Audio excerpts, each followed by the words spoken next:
Neri, the deaf hen. Name's Neri, begging your pardon and all, my lord, but I was hoping we could talk. Arismital says, very well, let's hear it. You call your allies together and motion for the petitioner to step forward.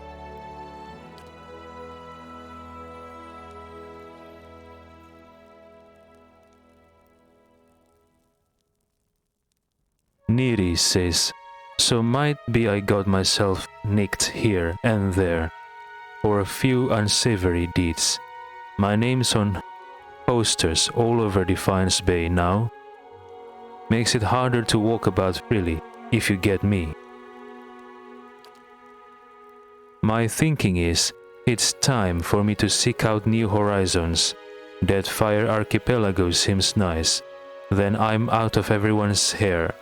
Only I could use some help getting there. Not that I'm asking you to do this for free, mind. I picked up a couple things here from a fellow I know. Not much good to me if I'm caught. Arismital asks, you dare show your face in my keep?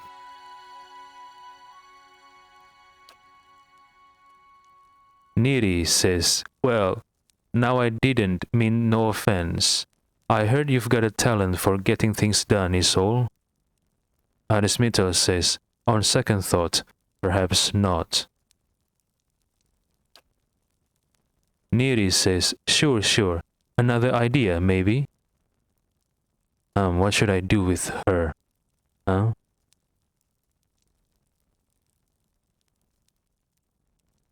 Arismital says, you should turn yourself in. Neri says, you can't be serious. They will hang me.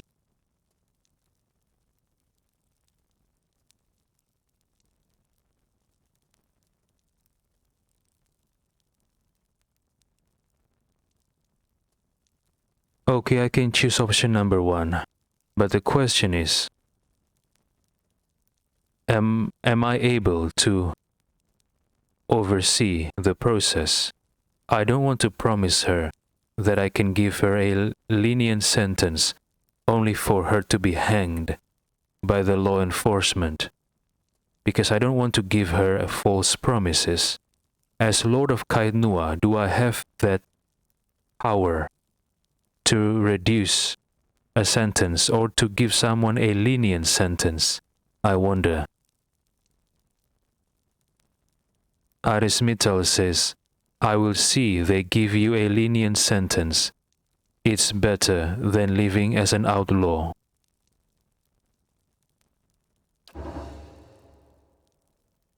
Neri says, yeah, all right. It's been hard trying to find a burrow to hide in. Might be best just to start over clean. Thanks for giving me an honest chance at it, I guess. Arismital, I hope you follow this case very closely, okay? You promise her that you will make it so that she will get a lenient sentence. I would hate it to turn out that the court does not follow your promise, your suggestion to Neri. You have to do this. I know some cases, well, not know, but let's just say it would be bad, I think, for you to give your word to Neri and then it turns out you're not doing anything to make sure that she's not getting hanged. Make sure she gets a lenient sentence because that's your promise to her.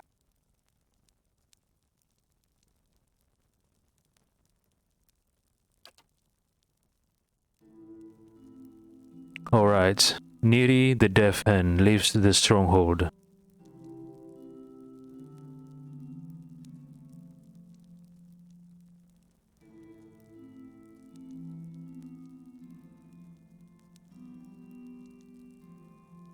Maybe perhaps I should help her escape?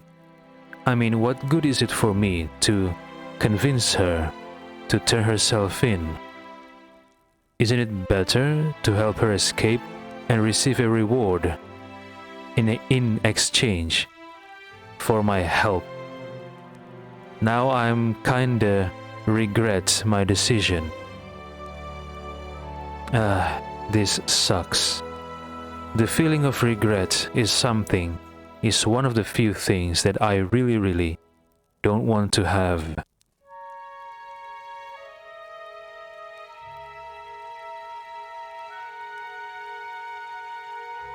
Following your lead.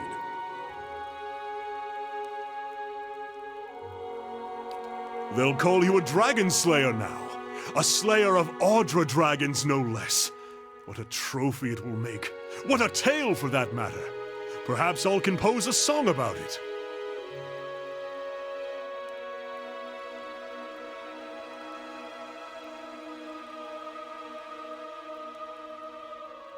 Arismital says, so long as you make it clear just how heroic I was.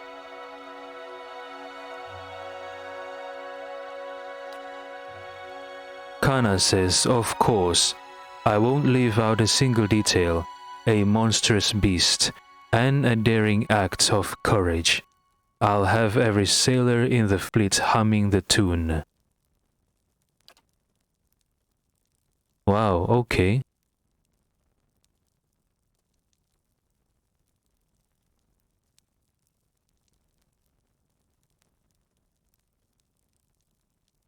Yes? You've done it! I felt the change from here. It's as if there was a noise, a voice, underlying every sound in the keep, and I had simply ceased to notice. Silence now seems almost strange. You have done what the Earls, their descendants, and hosts of explorers could not. There is nobody left to challenge your claim.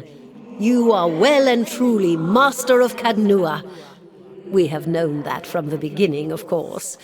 But now, all the world will know and share my pride in your accomplishments.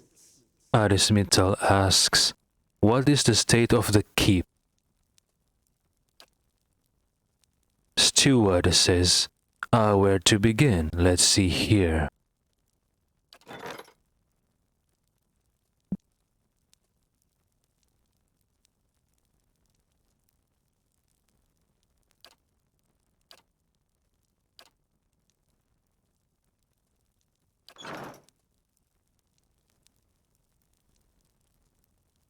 Of course.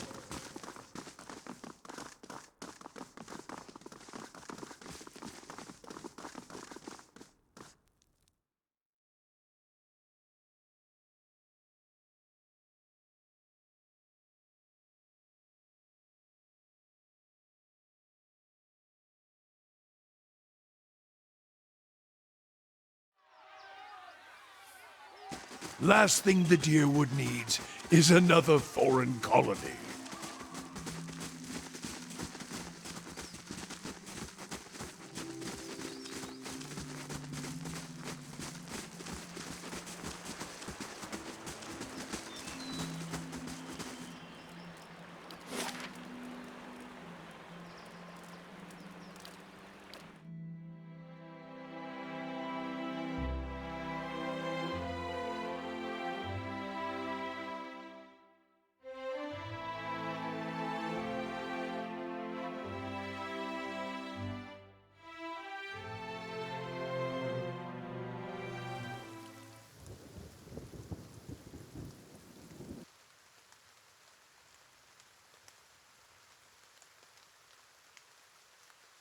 If I remember correctly, this is where Grimda said, or at least from the journal, stating where the thieves went to.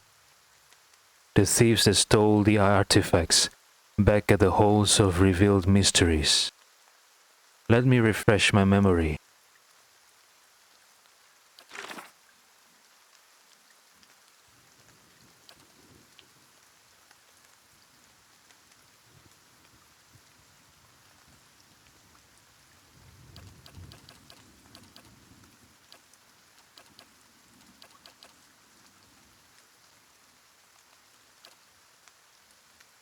A group of thieves has stolen a scroll of Wile from the Hall of Revealed Mysteries in Defiance Bay.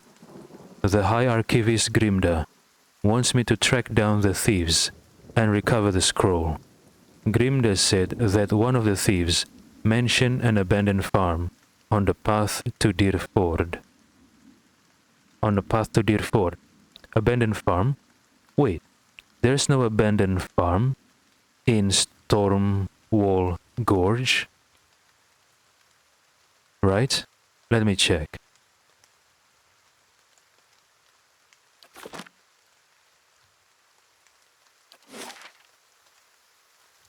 Yes, there is no abandoned farm, only that sunken ruin.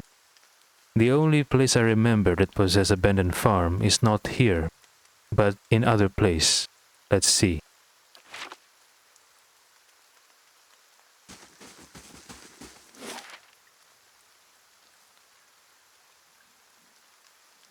I think it's in Woodend Plains. There's an abandoned structure, like a farm. It has fences surrounding it. Let's check this out.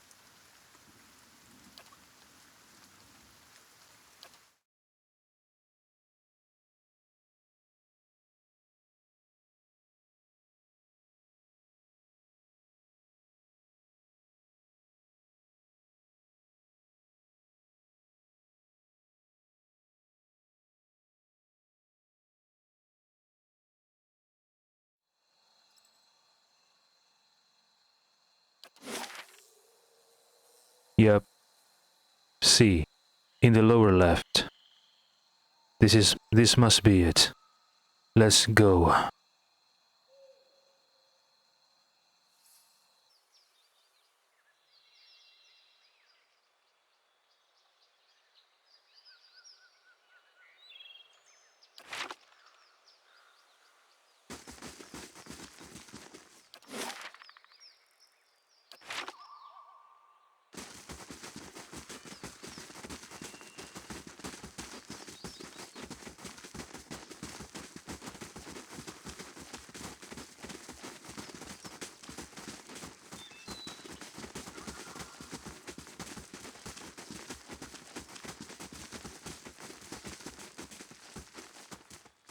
Yes?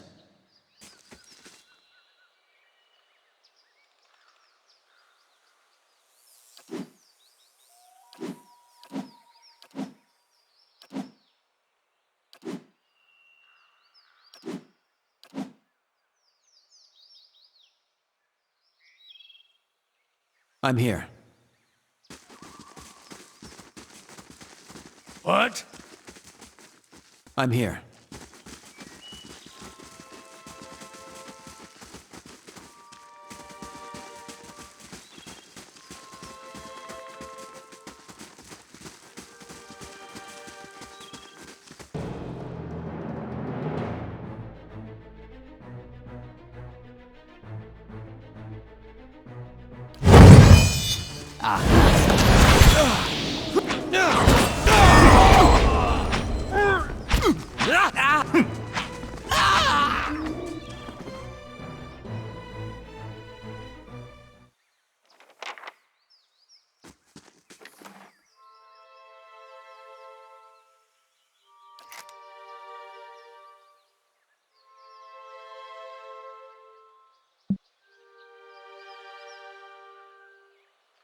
Scroll of Wile.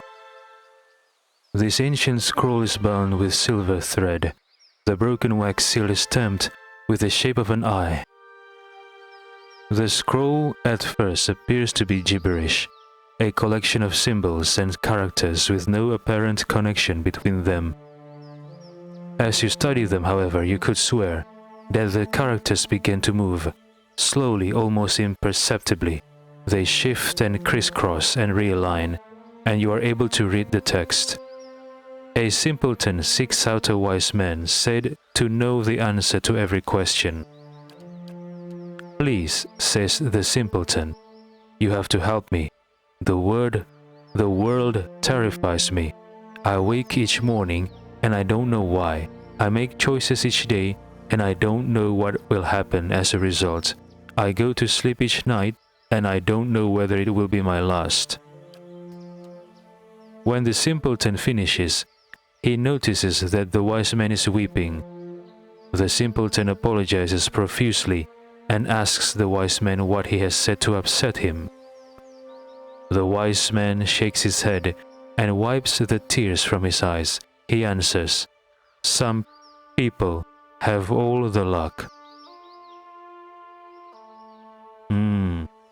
I'm not sure I understand what this means.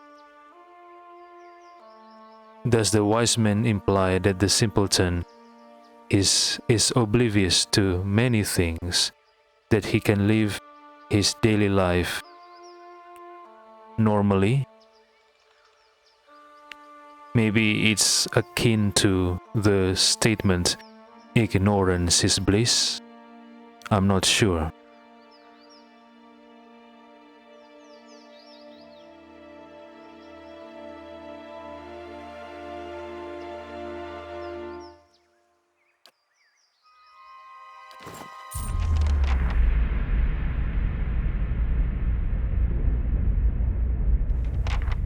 As you take the scroll, you hear a voice.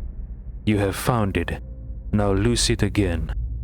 Arismital asks, "What?" You think this theft was an accident. The voice seems to shift, as if the speaker were constantly changing age, race, and sex. "My relics were never meant to stay in one place for long. They are meant to be lost and found. It is the search that gives a thing value. Take it to the Black Meadow. Find the drake that faces east, and bury it neath its skull." Beneath the drake's skull?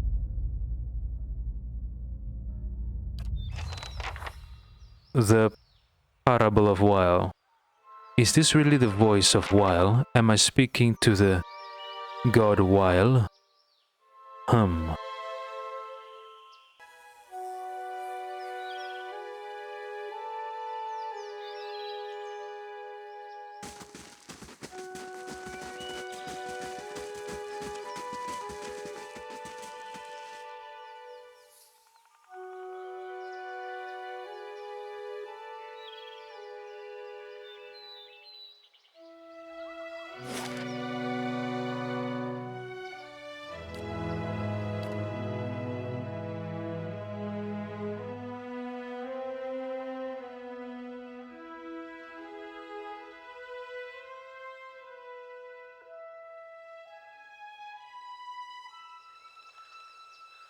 Place it beneath the skull of a drake that faces east. Let's see. A drake that faces east. The leftmost drake faces south. So it's either the rightmost drake or the central drake. Let's see.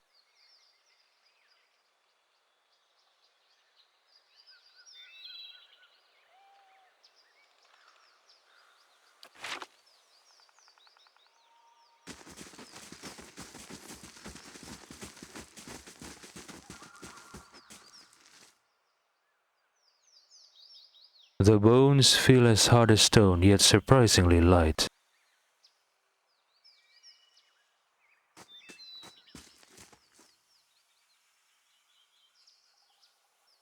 This drake's skull faces east.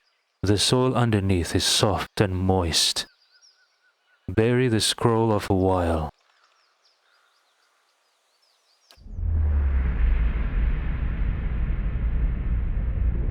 As you cover the ancient scroll with the last handful of soil, the shifting voice speaks in your head once more. "Well done, Watcher." Okay.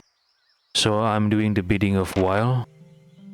Well, I hope doing the bidding of Wile gives me better favors in the future, compared to doing biddings for Grimda.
Scrawled note, written on this scrap of parchment, is a concise but detailed description of you, including your name, your distinguishing features, and everyone's you're known to have associated with in your brief time in Dyrford. My Arismital's distinguishing features?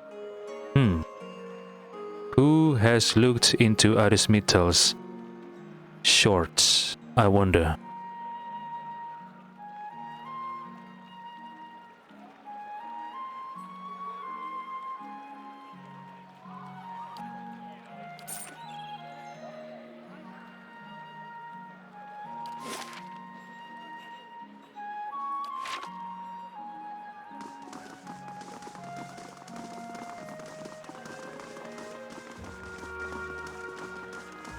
The Crucible Knights is losing their control of the city.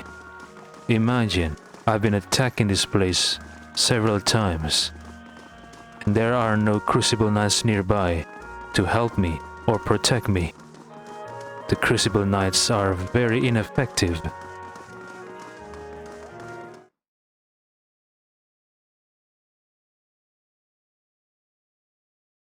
And it happens near a market, nonetheless. If it happens in an alleyway, yeah, I would understand. I mean, no law enforcement in any country can cover the whole land or the whole city. But it happens in a market, a busy place. I think security should be more present there. And yet I got attacked near the market. That is preposterous.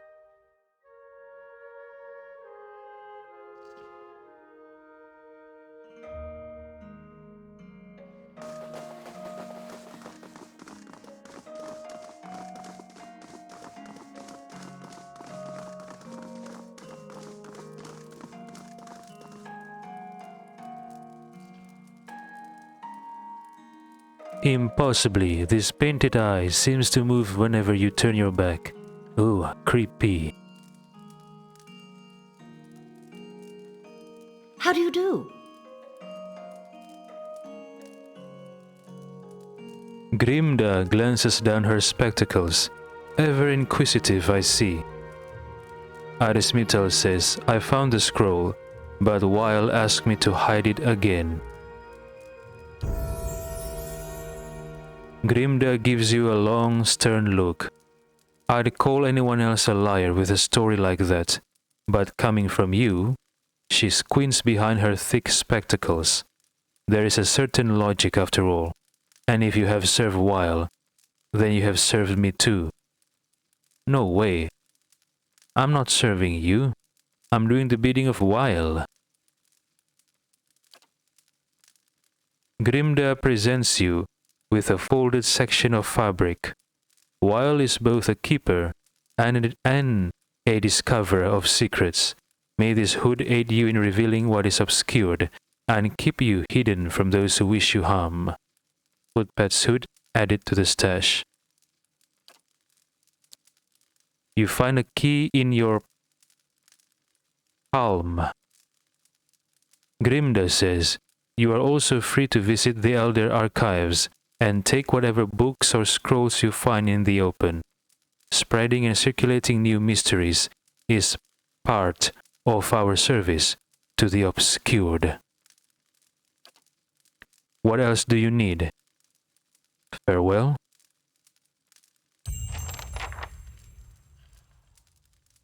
Welcome. Farewell?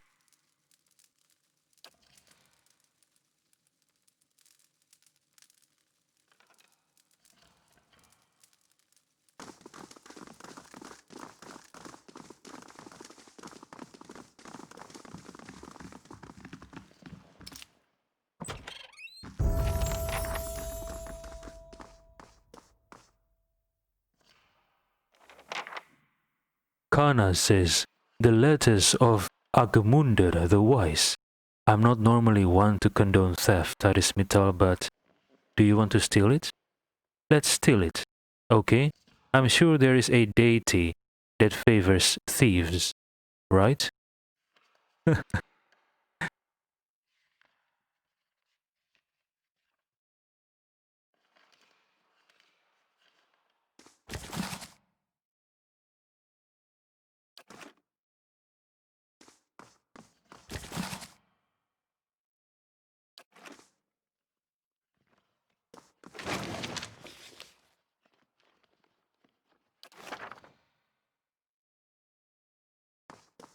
Let's see what we found.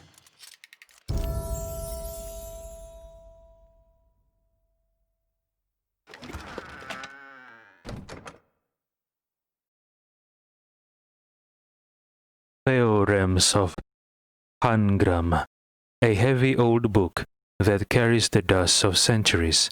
The pages are as fine and thin as onion skin, and covered with obscure diagrams and notes on animancy.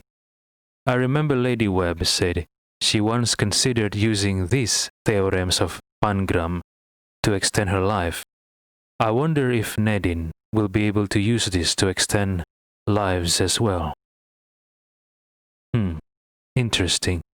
And when she is successful in doing that, you can bet Arismital will be there to demand his share for life extension or else.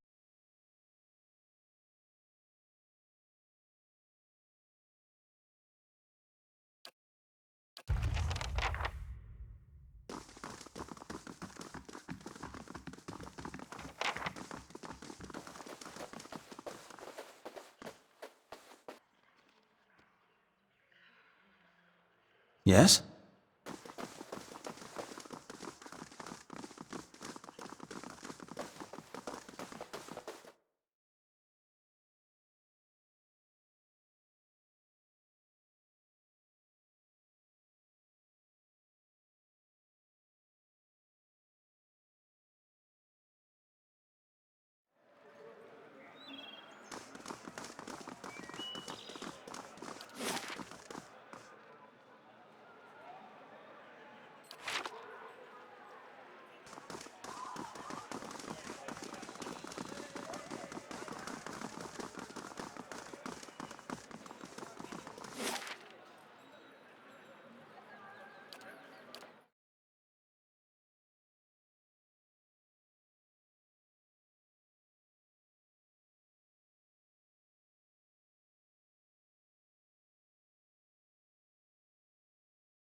Welcome.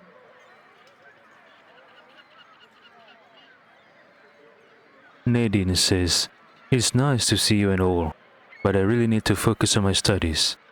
Arismital gives her the theorems. You'll never believe what I found. Nadine says, you, Lady of Lament, you really found it. Nadine cradles the musty tome like a newborn. I can't believe it. It really exists. She looks back to you. Thank you so much. This will be invaluable.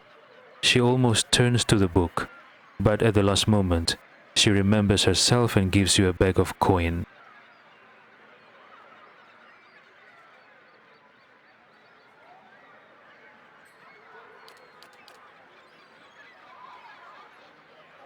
Arismital says, I'm glad this will be useful to you. I don't suppose you could spare a little more? Nadine says, of course. She pulls a ring from her finger. It may not look like much, but I've always been able to use this ring to generate a little extra money when I was between stipends. is critical for someone doing research without the benefit of a wealthy patron. She smiles weakly and hands it to you. Please, take it. You've certainly given me a resource I couldn't have found on my own. Anything else?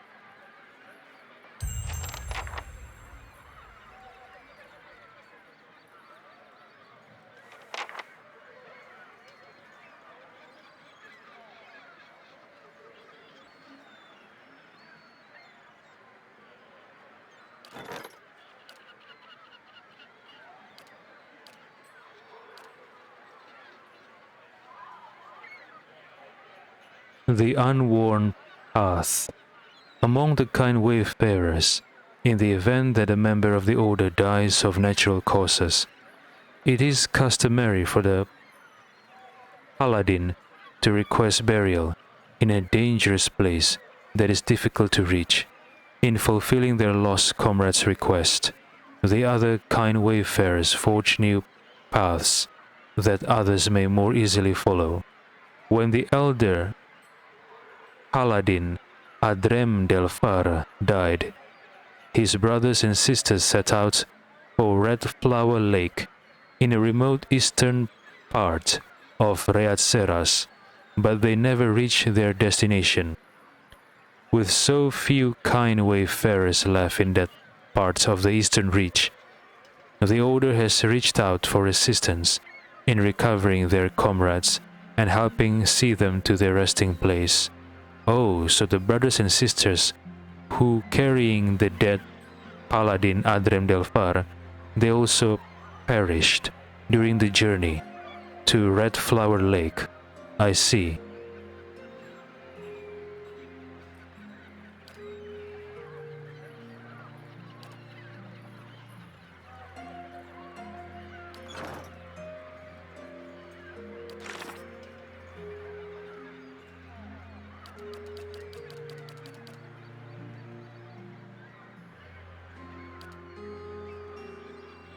A great and ancient weapon has been dismantled, its pieces strewn throughout the endless paths of Odnua. Perhaps if all these pieces can be found again, the weapon can be reforged. I have discovered all the broken fragments of the ancient sword. I will need to find a skilled smith to reforge this weapon for me before I can wield it.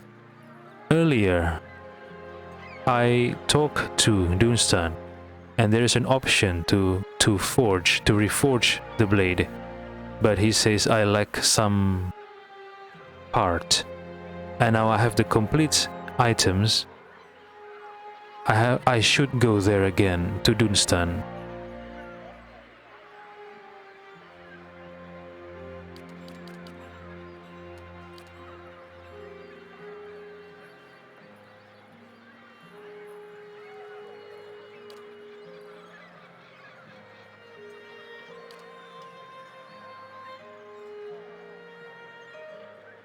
Oh yeah, this also, the quest from Thristuan.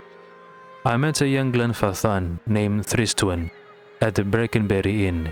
He and a prostitute named Serel worked together fleecing wealthy nobles until she came into possession of an Angwithan medallion. Now she wants to sell it, but he wants to bring it home to his broken clan. Yep, I'll pursue this quest first. To the Salty Mast. That overpriced whore, Serel. And what I got is only a black screen.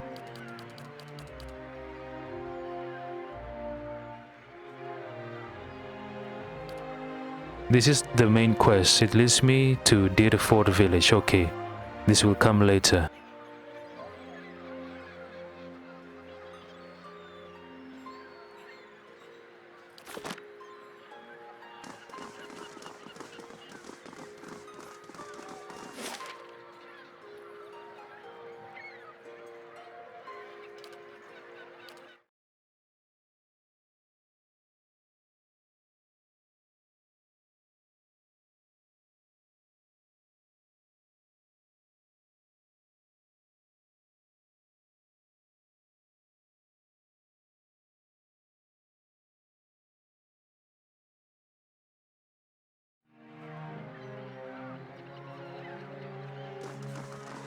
Father the cat, Ishmak.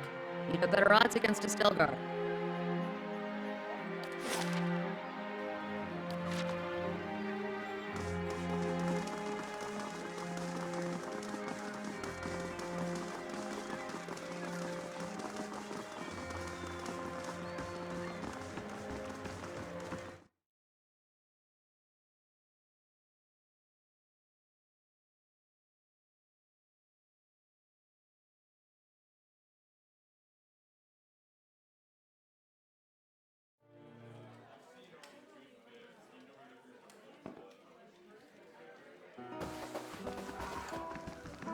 Good day to you.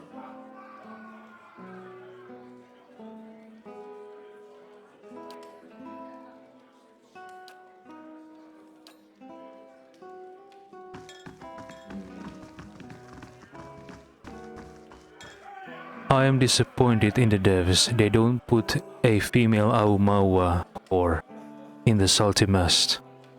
That is a waste. An Amazonian type whore would be more fascinating, in my opinion.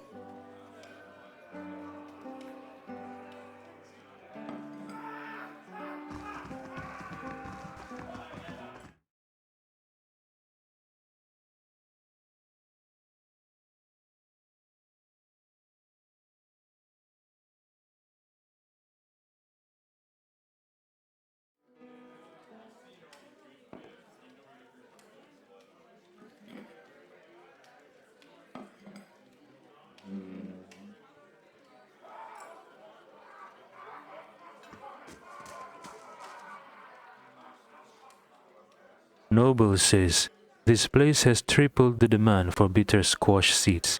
Can't be too careful, especially with so many hollowborn. Yeah, the abortion pill.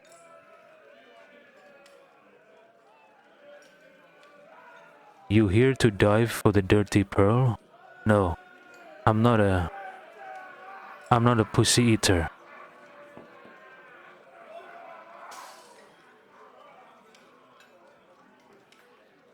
A lady's got to have her fun, especially these days. Oh, this noble is a female? Let me take a closer look. Yeah, she is. Dang.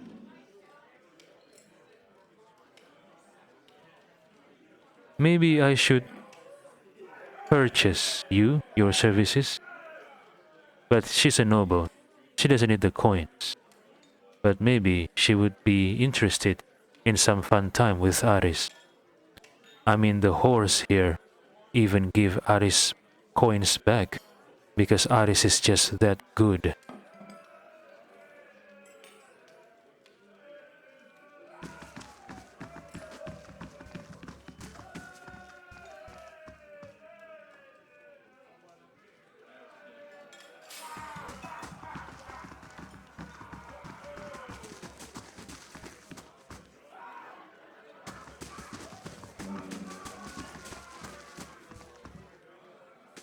Good day to you.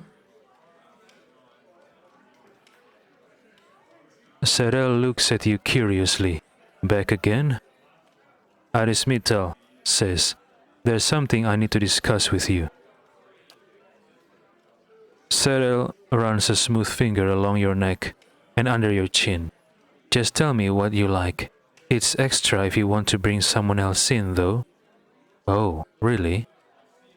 Arismital says, your friend Thristuan sent me. He needs that medallion. Serel says, so do I. She raises her chin. I offered him his half of the money, and he refused it. She crosses her arms and paces in a slow circle around you. I'm sure he told you all about his broken clan. Did he also tell you that I got him where he is today? I really am sorry for him, but I'll bet you anything he lives better. He lives better now than he did in Eirglanfath. I've worked a long time for a way out, and I'm not giving it up just because Thristuan suddenly got nostalgic. Well, if you need to sell this, for your money to get out of this profession or this trap hole, yeah, maybe I can choose option number 3. Buy it from you. You get the money to leave this place, and Thriston gets his clan heirloom. Arismital says, I'll buy it from you. Sarah laughs. It's worth 6,000 pounds. If you've got that kind of coin, I'll gladly help you spend it.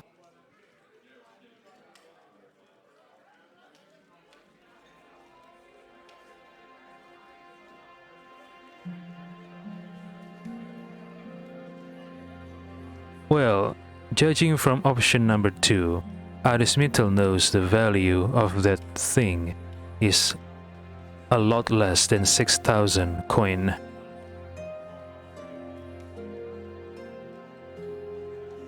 But should Aris be merciful and pay Serel the full 6,000 since Aris is rich, or should Aris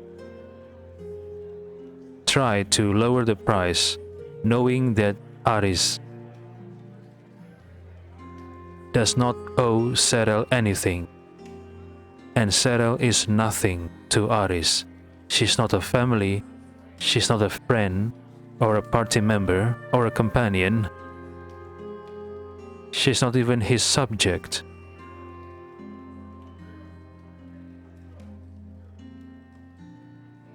Arismital says, Angwithan relics are worth a lot less secondhand. You won't get more than 4,000 for this. Lines crease Serel's brow. I suppose you're right. If you can afford that, it's yours. Arismital pay 4,000 coins. Here you are. Serel cradles the bag of coppers. I could be in a cottage in Brackenberry tomorrow. She looks hopefully at the medallion in your hand. I'm not going to tell you your business, but if you do mean to give that to Thriston, it would mean a lot to me too. I hope he finds everything he's looking for back home. Yeah, I hope you find a way out of this. Find something else to do. Or maybe you want to work at Kaidnua, one of the whores here, or maybe former whore. Now she works for me. What's her name again? I forgot. Yestra, or something like that.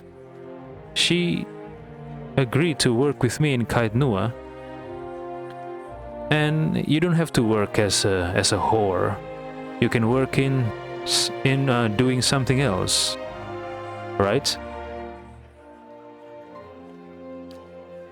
Serel pulls a moonstone ring off her finger. Please take this.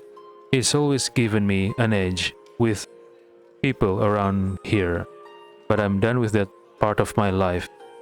Oh, an enchanted ring? Makes her desirable, perhaps? Arismital says farewell. Serel says, I'll finally be free of this place. I've got to pack my things. Okay, the way Serel says it, she implies that she's beholden to this place. Is Serel a victim of human trafficking? Or maybe she got duped by Maya into falling in debt, a debt she has to pay. Either way, whether she's a victim of human trafficking or whether she got duped and taken hostage by Maya, both are bad situation for anyone to go through.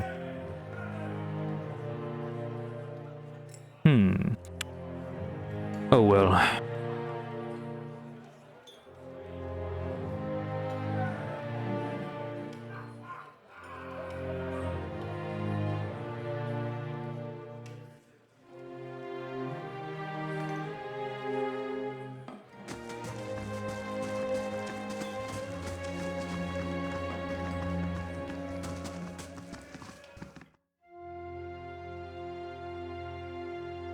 What if Aris Mittal buys this establishment, turns it into, a place for people to mingle without the shady human trafficking art, and at the same time, he can use this place as ears to feed Aris info. People gather in bars and and places like this. They talk and talk, they converse. The staffs and the bartenders could be my own people, agents, hearing what people are talking about, maybe overhear some sensitive info or useful info. I get the profit from running such establishment, and I get the extra bonus of information.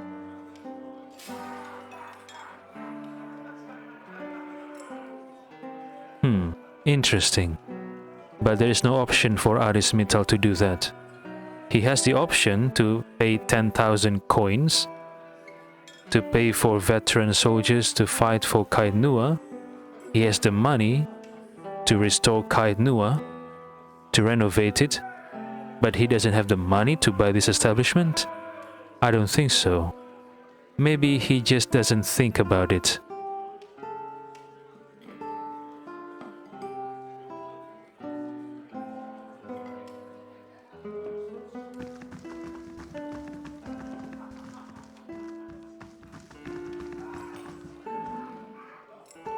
Hello.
So this is the Forged Knight. It looks like an animat that I fought in the endless path of Otnua, only that this Forged Knight is smaller, much smaller than the animat.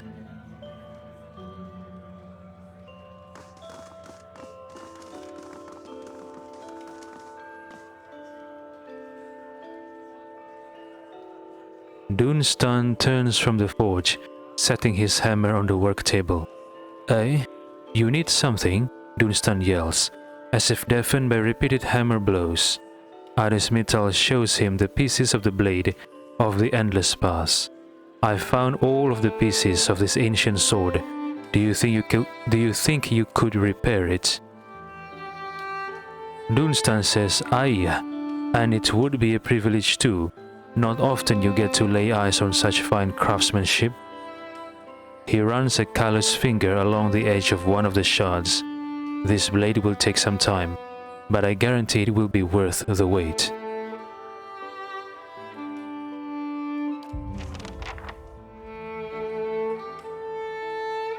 Dunstun beams. Finest work I've ever done, if I may say so. It's only a shame I cannot take all the credit for it. Something else on your mind? Blade of the Endless Path added to the stash. Goodbye. Task completado.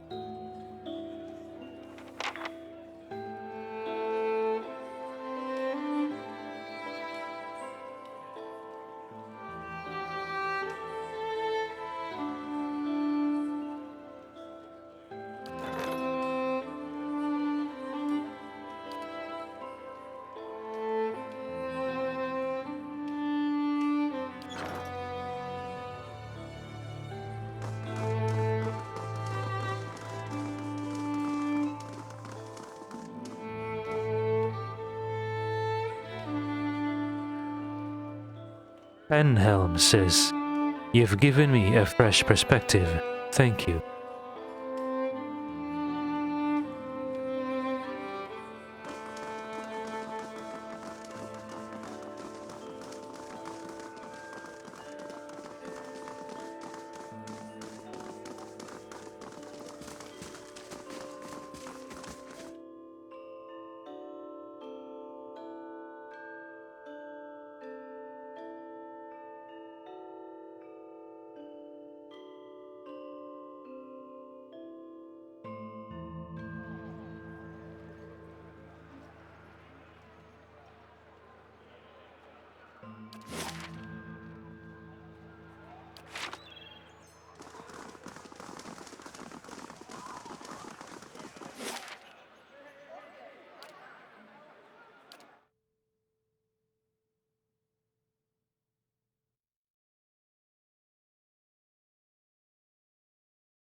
Greetings.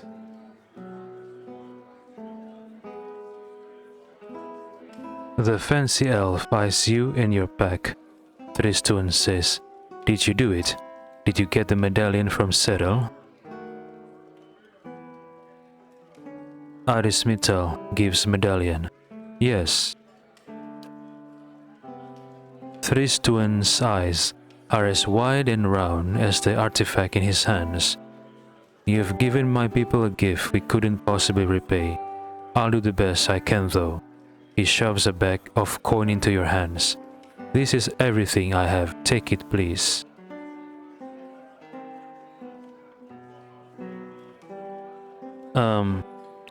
If you say you can't possibly repay what I do, I ask you for something else in return. Your clan's loyalty to Kait Nua. How about that? Hmm?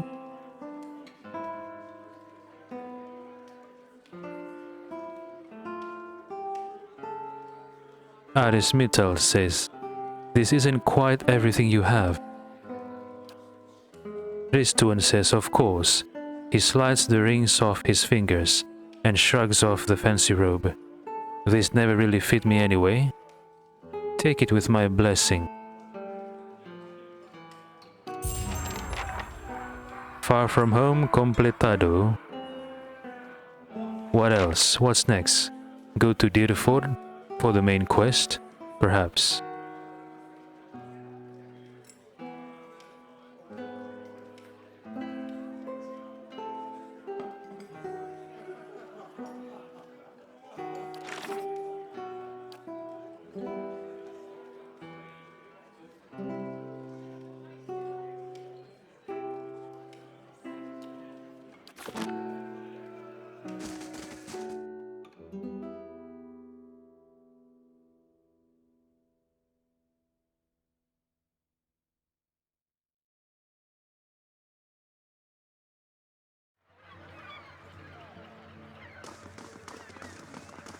You had 5 siblings?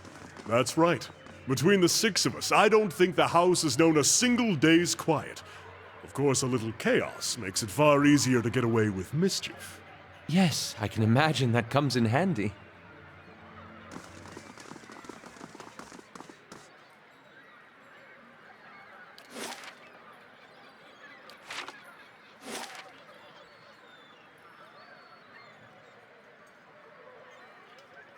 Okay, I have explored Wooden Plains, I have explored Stormwall Gorge, and I have explored Searing Falls. I've also explored Pearlwood Bluff in my quest to help Sagani finds... what was his name? Oh, dang it. The person she's looking for. Persok. Yes. Is there some places I haven't been in the left part of the map? I don't think so.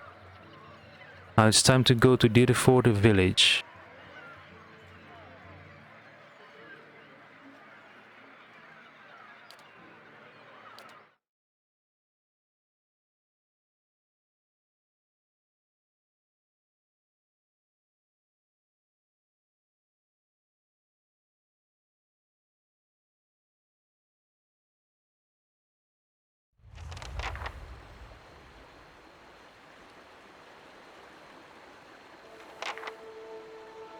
Find someone in town who knows about the ruins. What ruins exactly?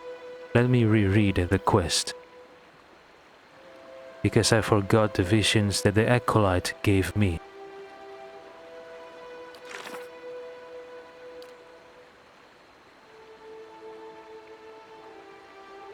The acolyte's vision showed me mysterious ruins somewhere outside of Dyrford. The Leaden Key has sent operatives to find the site, though their purpose is unknown to me.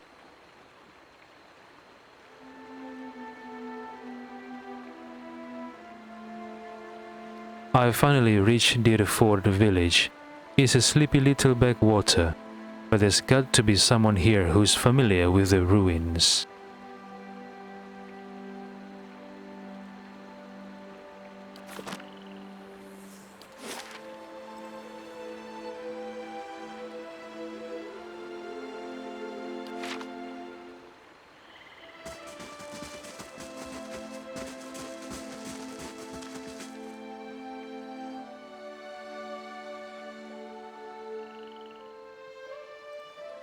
Cowled Man says, how long do we gotta stand out here?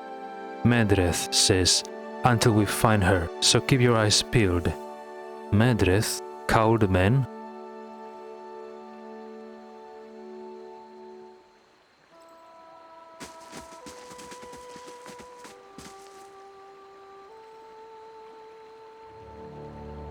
Cowled Man says, us? We're just minding our own business.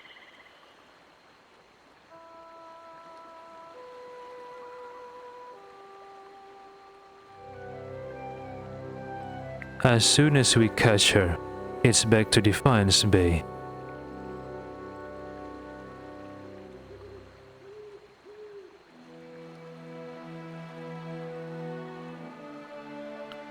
Cowled Dwarf says, talk with Medreth.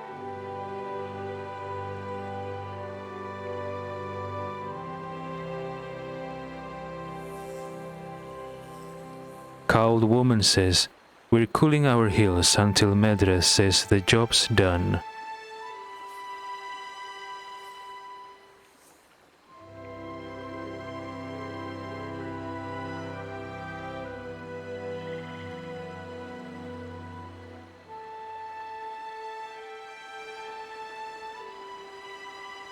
Medreth. An elf idles by the road, watching the village across the river. He nods as you approach, and the cowled figure standing near him falls silent. Hello. Medreth says, greetings, friend. A slow smile forms as he eyes you. I've heard of you. Word has it you've been busy in Defiance Bay? He draws closer. I'm busy too, and eager to finish my business and get back to the city. Adesmittal asks, what business is that? Medreth says, haven't you heard? There's a murderer on the loose, said to have gone mad with grief, and strangled a dozen healthy children, when her own was hollow-born. He nods at the figures with him. We've come all the way from Defiance Bay to bring her to justice. Arismital says, so why are you standing around here? Medreth nods across the river.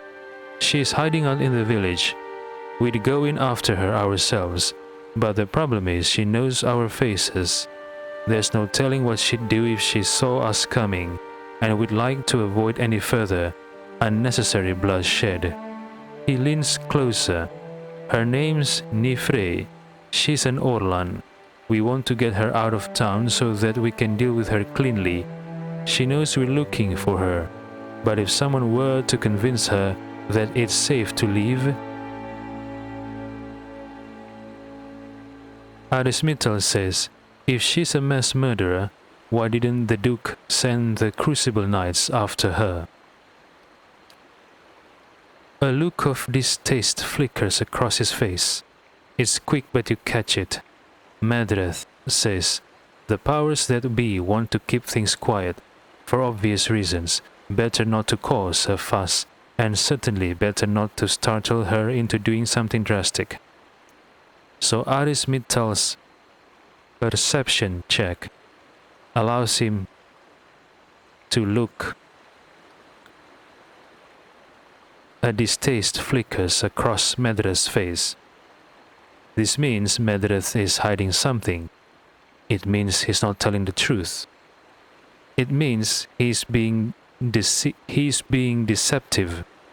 And if Medreth being deceptive with me, there is no reason for Aris to not respond in kind with the same deceptive action. Arismital says, I'm not so sure about this. Medreth lays a strong hand on your shoulder. A mad woman like that is everybody's problem, friend. Just keep an eye out. If you come across her, remember what I told you. I promise I'll make it worth your while. Arismital says, I have a few questions for you. Medreth says, what is it? Arismital asks, what did Nifre do exactly? Medreth says, she was responsible for the murder of all those babies in Defiance Bay, remember? Terrible thing, but we'll make her pay, all right? Hello. Medreth says, well, any luck with Nifre? Arismital says, remind me who I'm looking for. Medreth says, an Orlan woman named Nifre. I don't know exactly where in the village she is, but there aren't too many Orlans around here. Arismital says, I should get back to the search. Good day, stranger. Medreth says, well, any luck with Nifre? I don't trust you. You're lying to me. You lied to me, you're being deceptive to me. And that means Arismital will be deceptive as well, and will lie to you as well, if need be.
Flames dance amidst scattered offerings. Keys, coins, and the tiny skulls of birds and mice are mired in the melted and hardened wax. Out with you! I already told you what... I'm sorry. I thought you were one of those ruffians. Harbinger Beodmar. The old man turns as you enter. His face is covered in bruises, and his lower lip is swollen. He stops and peers at you, squinting through a black eye. So he got beat up. Kana says, "Poor fellow, that looks painful." Kana frowns, his brows knitting. It's a sorry deed, striking a priest. How may I help you? Harbinger Beodmar gives you something between a smile and a wince. Arismital asks, "What happened to you?" I never saw their faces. Strange hooded men asking about those ruins. Cleoban Relag. Most of the brigands who come through here asking about the ruins are looking for a few ancient trinkets. But these people knew the name, and they were in a hurry. Beodmar hobbles over to the filmy window. He peers through the dirty glass.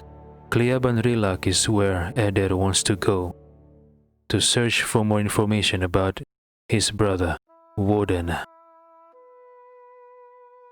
They wanted to know where Cleoban Relag was. I tried to keep it from them, but I couldn't hold out forever. I don't know what they were up to, but it can't be good. Beodmar carefully probes a patch of blue skin around his cheekbone. He limps away from the window, shaking his head. Aloth looks at you, frowning. That does sound like the leaden key, doesn't it? The old priest nods politely. Is there something else I can help you with? Arismital asks, "Can you tell me where to find the ruins?" The Glanfathan tribe that guards the ruins will kill anyone who trespasses there. And they'll retaliate against us too, if history is any indication. We've had too many fortune seekers stir up trouble of late. If I'm to tell you, I'll need to know your reason for wanting to go. The old priest Beodmar tugs on his beard and frowns. Arismital says, "A dangerous plot is unfolding there. I've got to stop it." If that's the case, then we may already have trouble headed our way. I'll have to take you at your word. You'll find Cleoban Relag here. Whatever trouble you find there, please end it quietly and try to stay out of the ruins. A weary sigh whizzes out of Beodmar's throat. He pulls out a faded map and points to a spot in the woods. Arismital says, "Tell me more about Dyrford." Beodmar says, "Folk here tend to keep to themselves, as they do not in most towns this deep in the Dyrwood. They are suspicious of travelers, but with all the brigands and refugees moving through the area, who can blame them?" Arismital asks, "This is a temple of Berath? What can you tell me about Berath?" Beodmar says, "Berath is the most universal of all the gods. It oversees portals and cycles of all kinds, even life and death itself. Under Berath, an ending is merely a passage to another beginning. Berath has many representations across time and across cultures. Around the Dyrwood, you'll commonly see it depicted as the Palit Knight or the Usher. The Glanfathans, however, know it as Beunen I Ankeo and Ankeo I Beunen. I remember back in the amphitheater in Defiance Bay, Eder made a comment that he once courted the Palit Knight, and she doesn't like to be called that.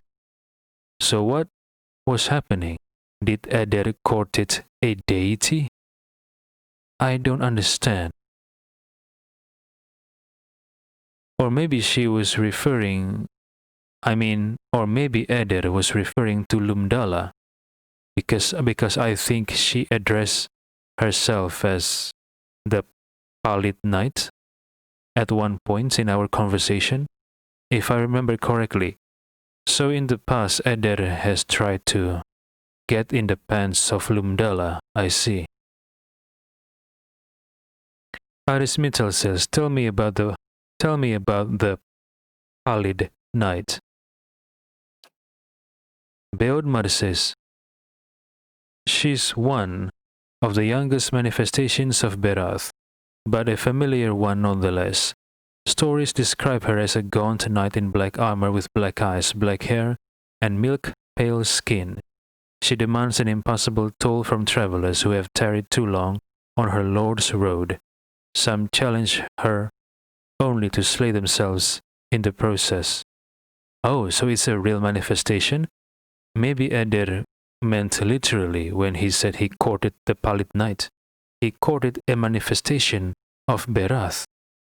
Eder, you horn dog. Arismital asks, who is the usher?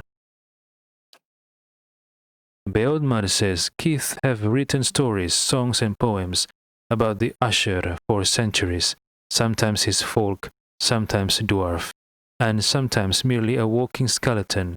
He never speaks, but he guides the way to death and the next life. He also creates the circumstances for the wayward to stumble into their own graves. Arismital says, I've never heard of Beoneon I Ankeo and Ankeo I Beonen. Beodmar says, it means life in death and death in life, respectively. You see them as two skeletal figures, one male and one female. Explorers have found them carved opposite one another in doorways, but I know of no particular legends that speak of them. Arismital says, thanks for the information. Beodmar says, of course, Berath was once more widely worshipped in this area, but it is a silent god. Beodmar smiles sadly. These days people find themselves in need of clearer answers. Arismital says farewell.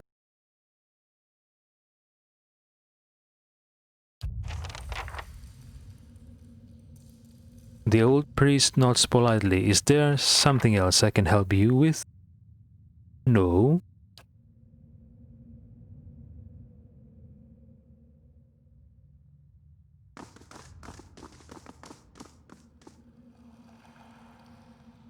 Selby says, talk to Beodmar. No one trusts me with anything more than lighting candles. Oh, don't sell yourself short like that.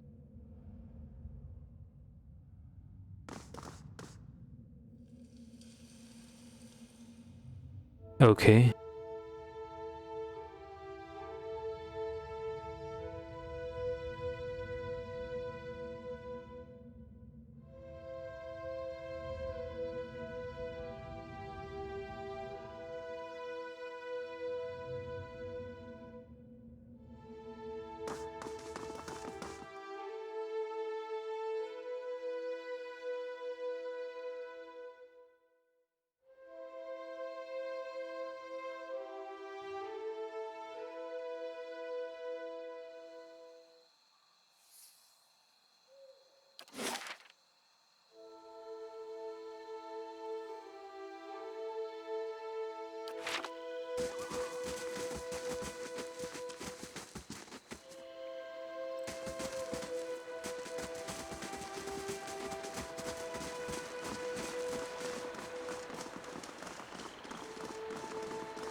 House Haron God says, a word, traveler.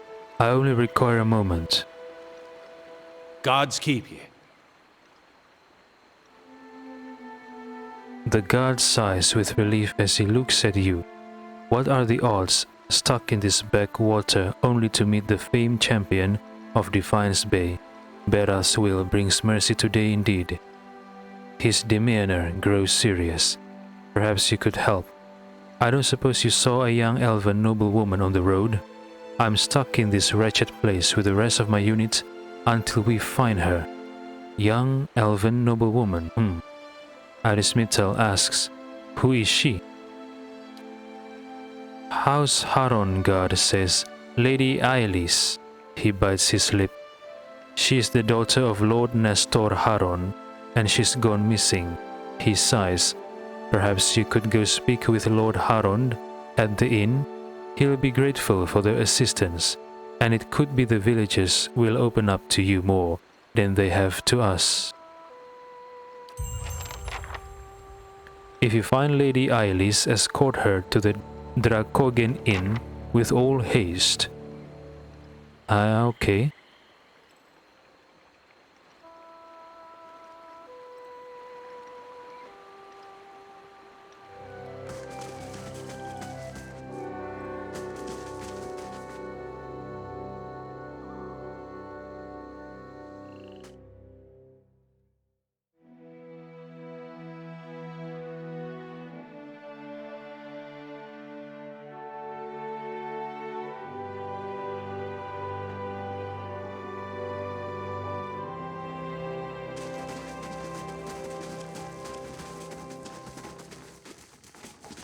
Let's see what we found.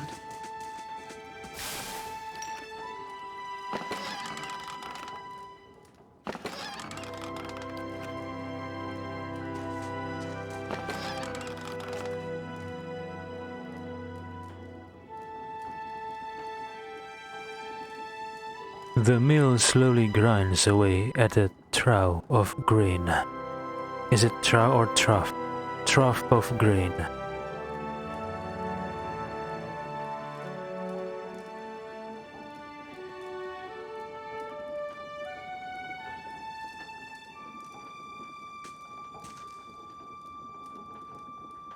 Villager says, have you been to Defiance Bay?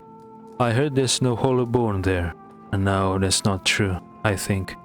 I came across a mother with a hollowborn in Ondra's gift. Villager says that Lord will have bigger problems if his guards keep pushing us around. Haron's men already asked us about the girl. What more do they want? Winfried's pleasant enough, but once you get him talking... At least we're not under some tyrant like those poor sods in Gilded Vale. Hey, don't you hear the news? Raedric's dead. Now it's his cousin who rules, Kolsch. And don't tell me that Kolsch is also a tyrant? The roads are more dangerous than usual with that ogre about, says the villager. I could have sworn I heard the ogre just outside my window last night. Have you been to Define? Okay.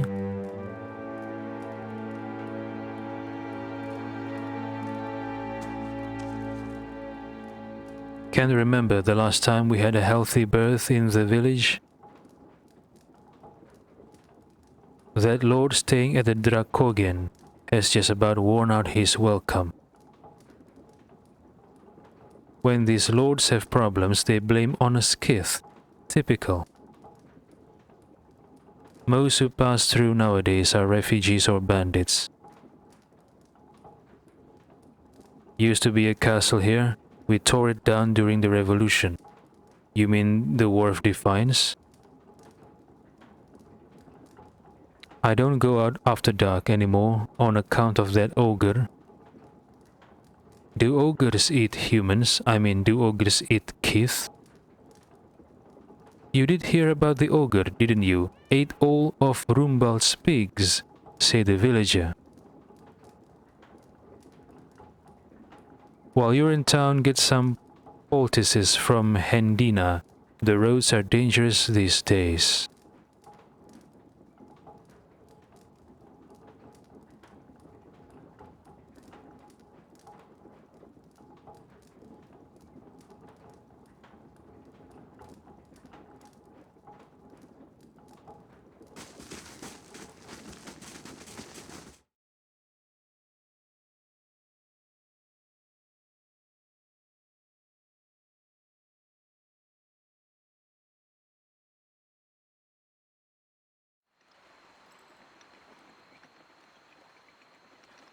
Don't bother the caddy, Tamak. You'd have better odds against a Stilgar.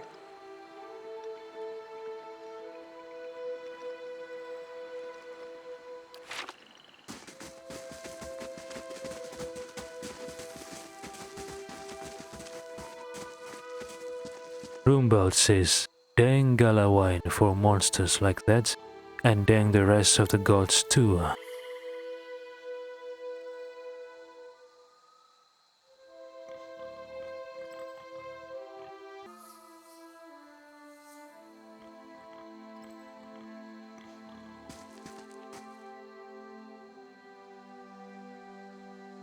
Rumbald. A man paces angrily in front of a wrecked animal pen. His sun-weathered face twisted with ire.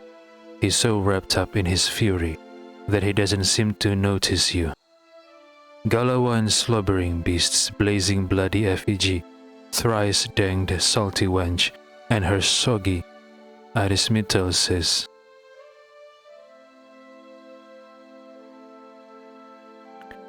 Arismital asks, what's wrong? Rumbald says, that monster stole my pigs, traipsed into the village, tore down my pen and made off with the whole dang herd. Just left a few little runs, and what am I supposed to do with them? Arismital says, calm down and tell me what happened. Rumbald bites his lip and closes his eyes. His nostrils flare with each quick, angry breath. Wife's always telling me to mind my temper. Just breathe deep and count to 10, he sighs. An ogre moved into the area not long ago. Olk had been seeing glimpses and tracks out in the wood, but it seemed to be staying away from town, or so we all thought, until it made off with my pigs. Now everyone's afraid it's going to develop a taste for kith, if it hasn't already.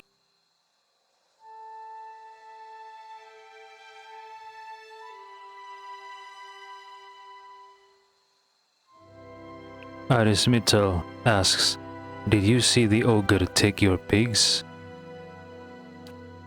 Rumbald says, what else would have destroyed my pen and made off with my herd? And at the same time the rest of the village is seeing a 10-foot monster in the forest.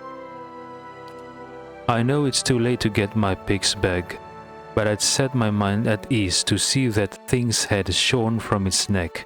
In fact, you bring its ugly pate to me, and I'll trade you for something that's of less use to a farmer like me than to a rowdy-looking sort like yourself. Arismital asks, what do you know about the ogre? Rumbald says, it's the same as any other, I'm sure. A big, ugly son of a bitch, with a nasty temper and an appetite to match. Trigil could tell you more. He claims to have seen it in the wood. You can find him in his shop, right by the broken tower. Need something else? Arismital asks. I've been sent to find an Orlan named Niefre. Know where she is? Rumbald says, never even heard of her. Hail and well met. Rumbald says, any sign of that ogre or its head? Arismital says, not yet.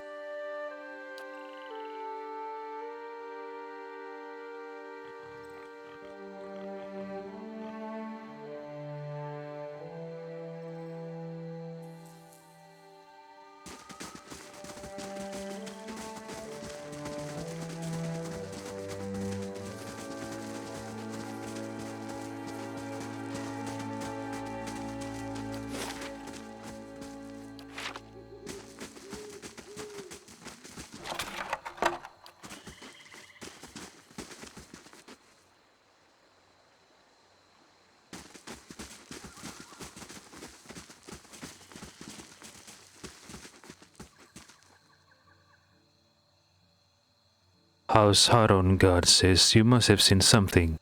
Villager says, we've already told you we haven't. Stop peeking in our windows.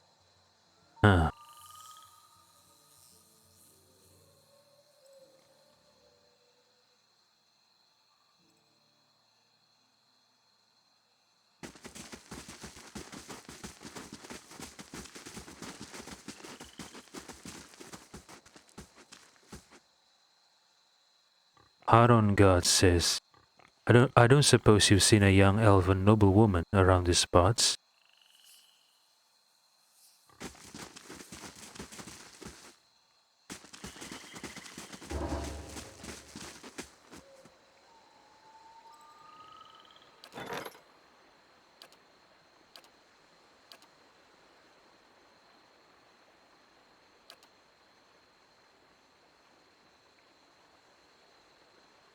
A fellow of Saint Widwen has arrived, seeking employment. He was nearly set upon by brigands on the road, but your patrols intervened.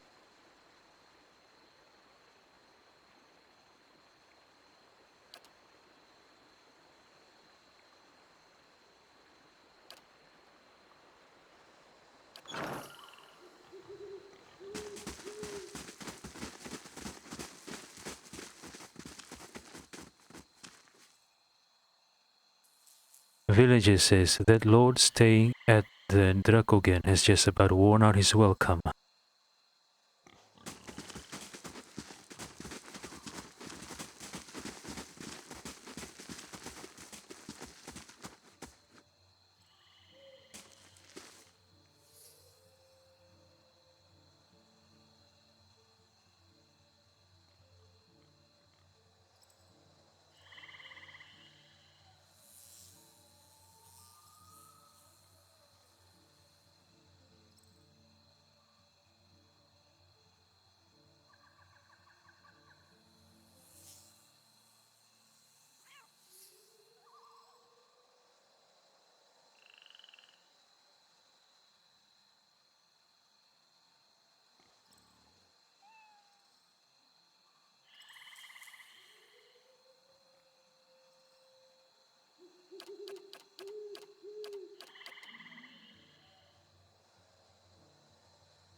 Villager says, not many new faces these days. Most are eager to leave Dyrford. Why does some highborn think we'd take his daughter? We've got enough trouble as it is. Have Haron's soldiers been harassing you too? People who can afford to are fleeing to the cities, where the legacy hasn't hit so hard. You'd think that having an ogre nearby would scare off some of the brigands. It's a shame that ogre took Rumbald's pigs, but what if it comes after us?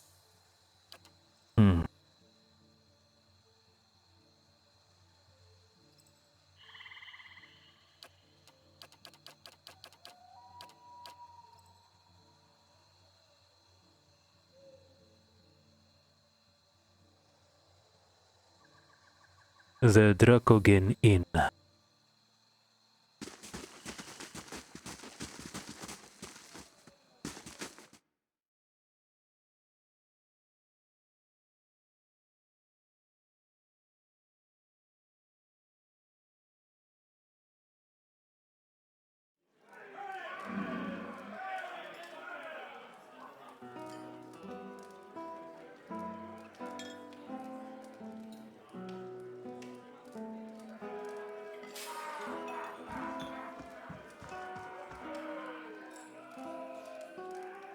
This table has been scarred and stained from decades of use.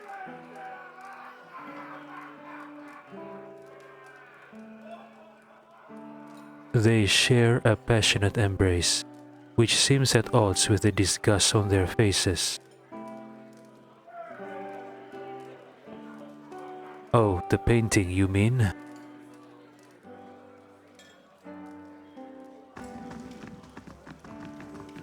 I just want to find her. Surely even you can understand that. We're decent folk, my lord. Perhaps you should leave and check the wilds.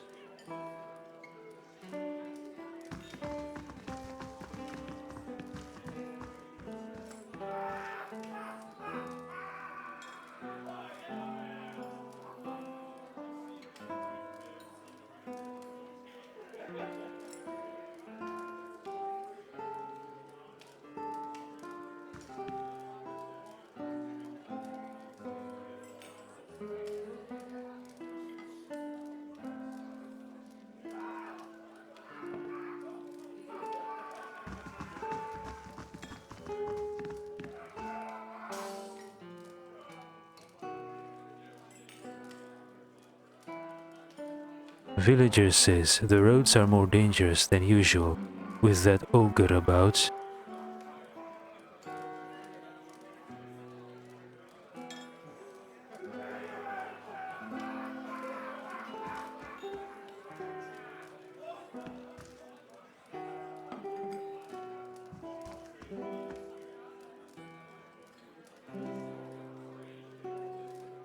Eorn says, "Why, it's you. Thank you, friend. You've given me another chance, and I mean to make the most of it. I've been telling everyone around here about how you helped me. I remember him, Eorn, the Orlan I met in the catacombs. He said he's avoiding the Crucible Knights because I guess, if I remember correctly, he got into a fight with a Crucible Knight, ended up killing the Knight, and he's worried that the Knights would kill him as retaliation, so I helped him flee. Good to know that he's alright." Eorn says, "Thank you again. Dyrford may be a quiet place, but I find that's growing on me."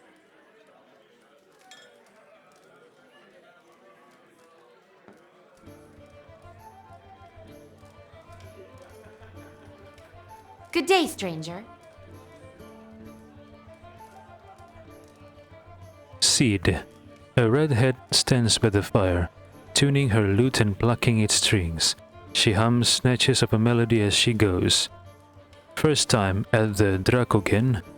Normally I'd have a song ready, but I haven't quite worked out this tune yet. I'm writing some chants about the founding of this inn. Say, you interested in the story? I haven't finished the chants, but I could tell you about it all the same. Arismital says, "Sure, let's have it." Kana says, "Oh, excellent. These rustic fables are always great fun. Let me get out something to write with." Sid says, "It was built in the time of Hadred's rebellion. An Idiran lady, Thainu, once had a keep here. One of the towers still stands, but the rest is said to be buried under the village. Anyway, she stuck to the side of the empire, and a contingent of Duke Hadred's Knights of the Crucible helped the farmers and colonists in the area turn her keep to rubble." Oh. A contingent of Duke Hadred's Knights of the Crucible helped the farmers and colonists in the area turn her keep to rubble. This inn was the first building that sprang up from the ruin, built with some of the same bricks the colonists had pulled from the Lady Thainu's castle, they say. Supposedly, the quarterstaff of her chief wizard even got lost in the construction, mortared into a wall or nailed under a floorboard. Anyway, the inn was supposed to be a haven and a meeting place while the locals built their new town. Arismital says, "Go on." Sid says, "Dyrwoodans are an ornery lot, and the more these new neighbors met, the more they argued. They realized they didn't agree on much beside ousting the old lord. The biggest divide was over the Glanfathans and their nearby ruins. Hadred's knights and their supporters wanted to keep the peace, but a group of misfits with more anarchic leanings that had formed in town wanted to go after the tribes the same way they'd gone after their lord. Soon the villagers were fighting with each other as much as with the Idirans. In the end, memories of the Broken Stone War and the War of Black Trees were fresh enough that the Duke's soldiers won the day. Most of the other villagers came around eventually, but some of the core troublemakers left to join the front lines of the War of Defiance, and others, I've heard, found their way into the Guided Compass, the most forward-looking of the Glanfathan tribes. I don't know if I believe that part myself, but it makes a good story." So, the villagers who were initially fighting over their disagreements about what to do with the Glanfathan tribes I guess one side wants to go to war, the other side wants peace. And I guess the one who wants war with the Glanfathan joined the front lines in the War of Defiance, and those who want peace with the Glanfathan, I guess they joined the Guided Compass.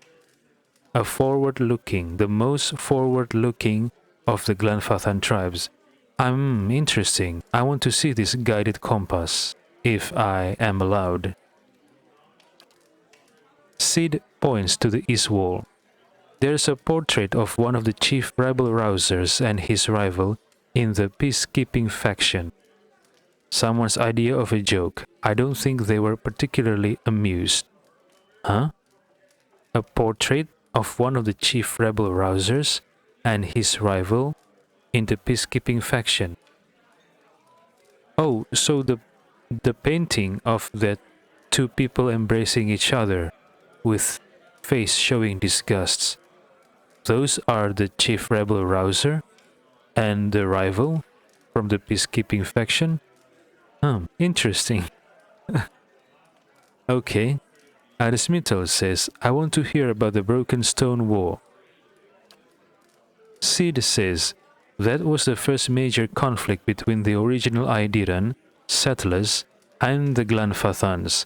Happened 3 years into colonization when some farmers knocked over an Adra menhir that was part of an Angwithan ruin. The war didn't last long, but it spread quickly and claimed thousands. In the early weeks, most of the colonists didn't even realize there was a war going on until the Glanfathan raiders hit their villages. There had been small, spontaneous skirmishes between the colonists and the locals before then, but this was organized, and it was the start of decades of violence between the colonists and the Glanfathans. As you can see, Dyrwood's full of history, even in little villages like this. Arismithal says, tell me about the War of Black Trees. Sid says, it started back in the colonial days, almost 30 years after the Broken Stone War. Even though isolated conflicts still broke out between the settlers and the Glanfathans, both sides had officially agreed to peace. Edrang Hadret, Atmeth's father, was Gref at the time. As part of peace negotiations, he'd signed treaties prohibiting Aidiran colonists from looting Angwithan ruins. However, he'd been unable to outlaw the use of captured Glanfathans as slaves.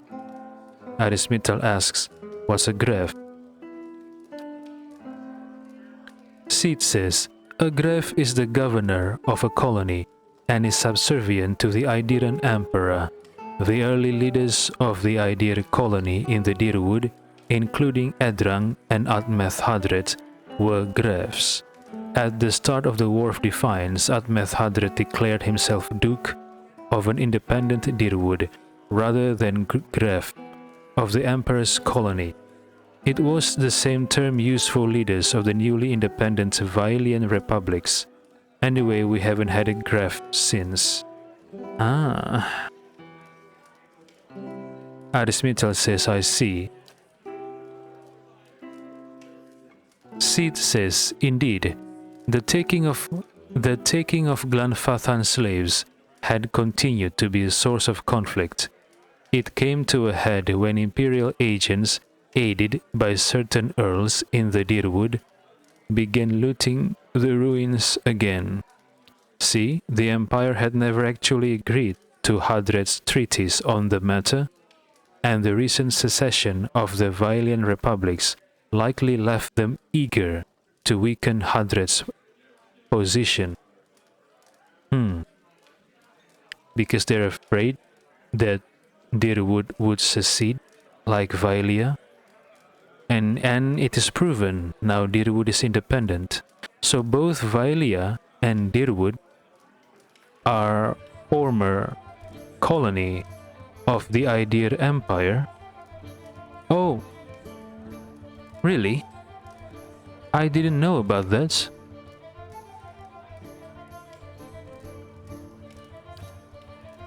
Sid says, the looting sparked a brutal slave uprising, and a guerrilla campaign among the Glanfathans.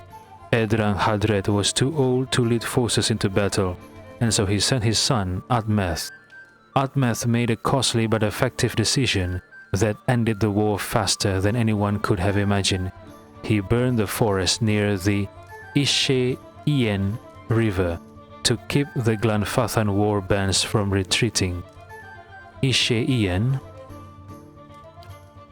Sid says, thousands of Glanfathans died, and as Admeth repeated his scorched earth tactics in the following months, he wore down the remainder of their forces. To this day, over 150 years later, there are still sections of the Dyrwood where the trees are nothing but bare, charred trunks. Arismital says, farewell. Hail and well met. Sid says, back to hear about the founding of the inn? Arismital says, perhaps another time.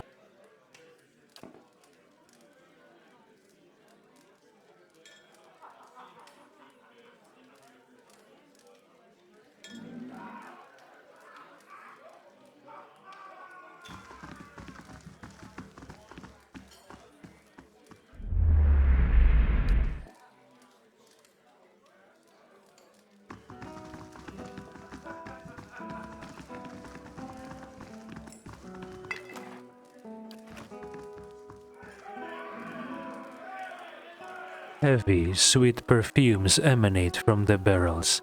The stave joints are stained dark brown and dull purple.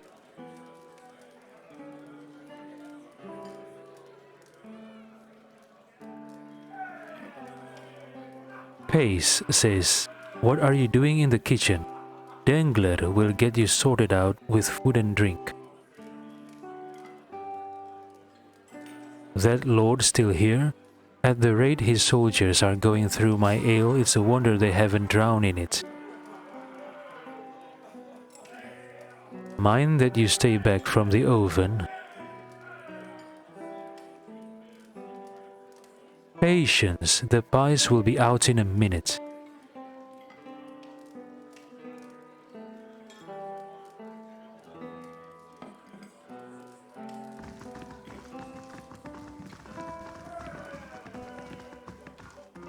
Hail, traveler!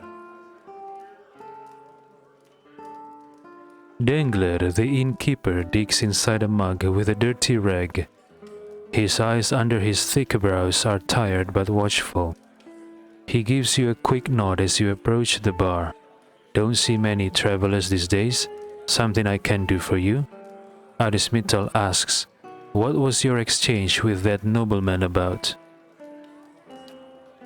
Dengler looks up from polishing his tankard and glowers at the lord. Folk round here's decent. They mind their own business. You want to stick your nose in it? Go talk to him yourself. Arismital says, I have questions about Dyrford. Dengler runs his rag around the rim of the mug. Ask. Arismital asks, have you seen an Orlan called Nifre?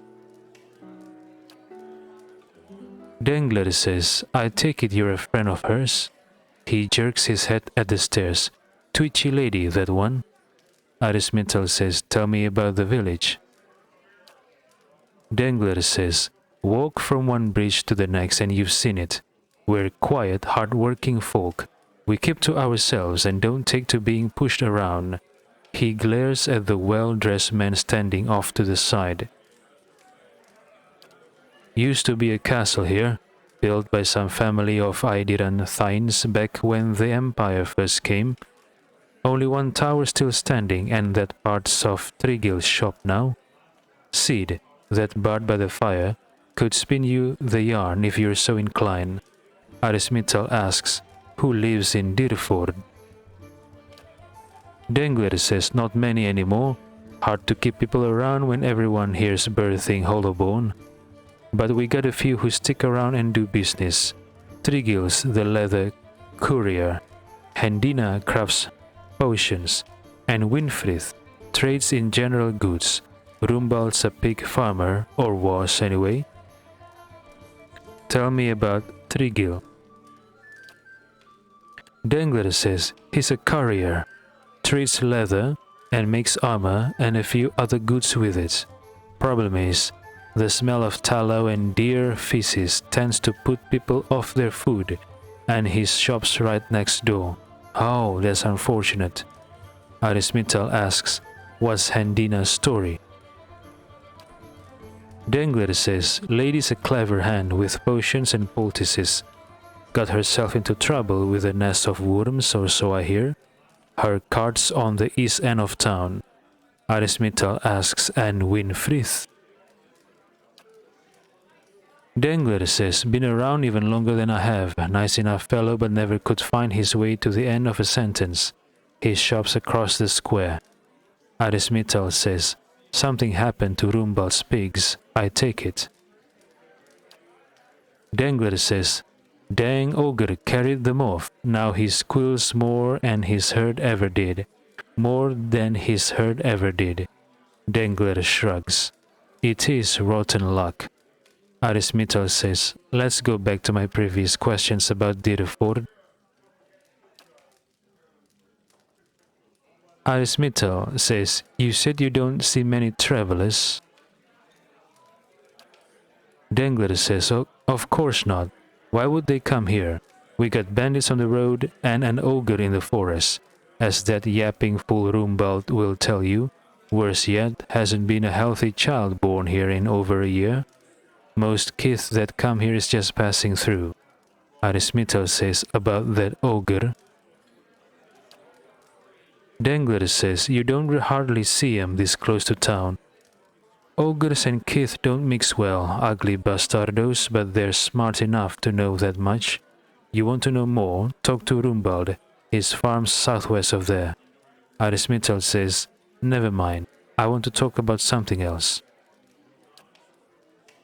Arismital says, okay, the rest of the options are shop, inn, and hiring. Alright?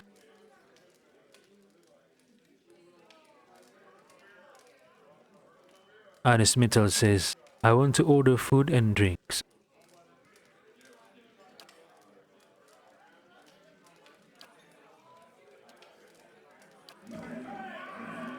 Well met, friend.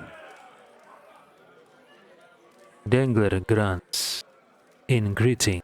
Still on your feet, eh?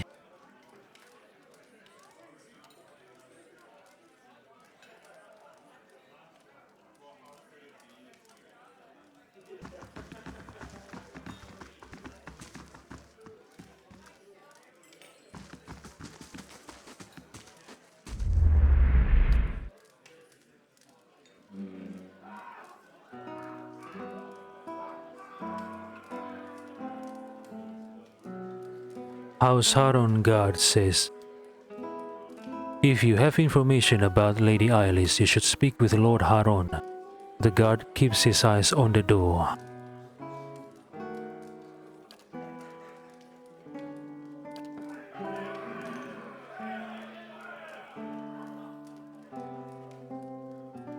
Lord Haron. The man wears Aidir-style robes, simple but elegant. His fine leather shoes look like they were made for padding around indoors, yet they're caked with mud.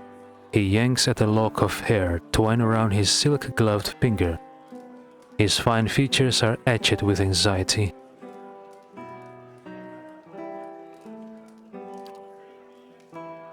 Lord Haron says, my child is out there.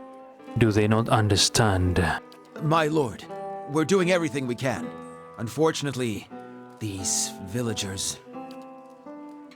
Lord Haron jerks a few strands from his head. Beasts take them all. I don't care how you do it, but find her.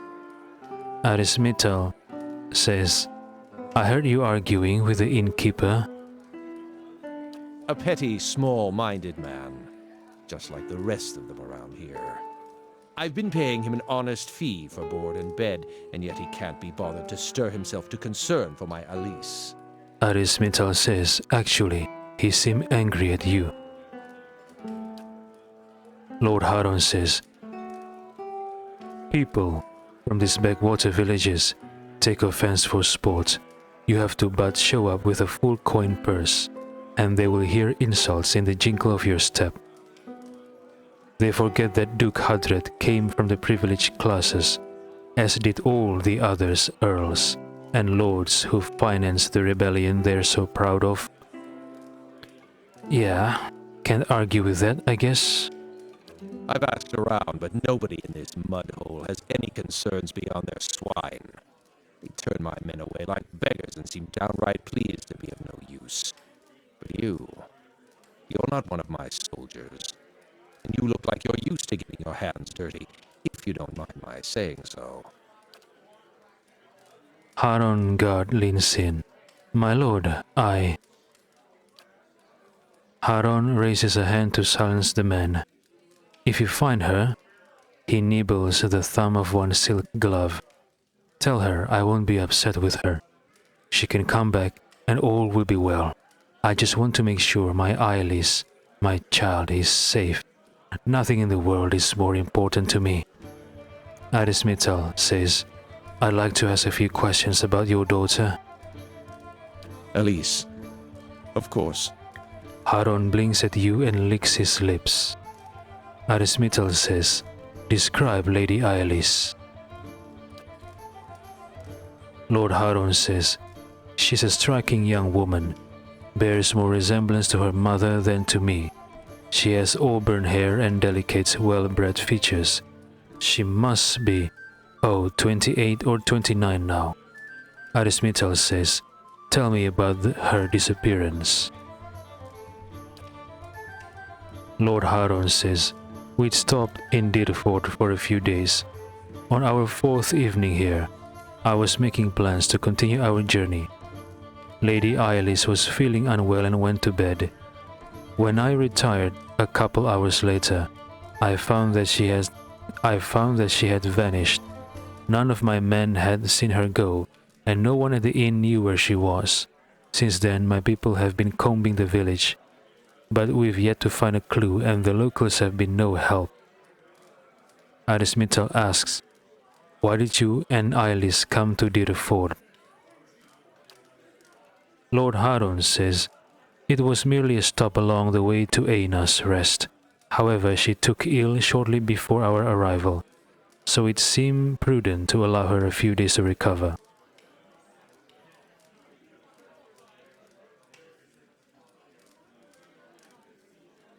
Arismital asks, what's in Eina's rest? Lord Haron frowns, as if about to protest, but he gives in with a sigh. Lady Ailis has reached an age where it is prudent for her to marry. Given this legacy business, I can't let her fertile years slip by, nor do I want her womb to fester in the presence of so many hollowborn. Wait, you know that the hollowborn phenomena exists, right? If you marry her, chances are she's going to just give birth to a hollowborn.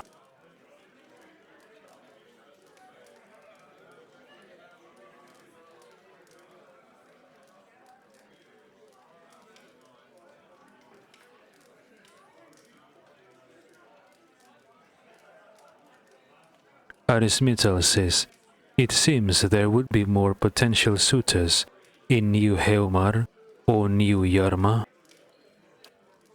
Lord Haron says, you think I haven't considered that? Arranging a suitable match is difficult. The best prospects for my child lay in Eina's rest. Arismital says, there are better roads along the coast. Wouldn't it have been easier to follow them to Eina's rest? Lord Haron says, if I thought that, I wouldn't be slogging through the forest, would I? He waves a hand. The main roads are clogged with people fleeing one way or another to try to escape White One's legacy. It would be difficult for a caravan like mine to pass without incident.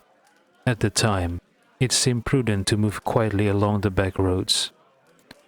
Arismital says, where's the rest of your family? Surely they wouldn't want to miss your daughter's betrothal?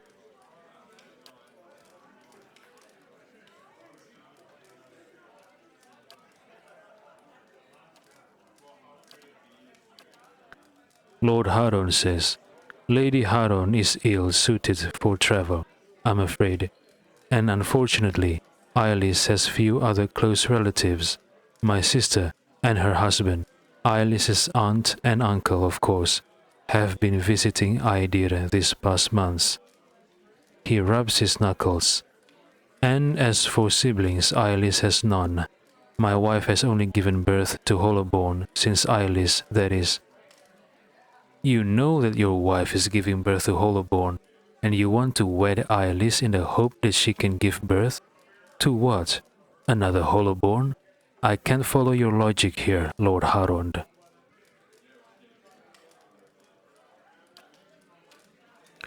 Arismittel says, I see. But going back to your daughter... Lord Harond says, what about her? Arismittel says, let's go back to my previous questions. Lord Harond says, something more? Go on then. Arismittel says, tell me about yourself. Lord Harond says, I'm Lord Nestor Haron of Defiance Bay. My family has been prominent there since imperial times.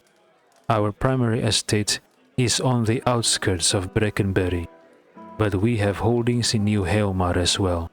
Those went to my sister and her husband. Arismittel says, goodbye.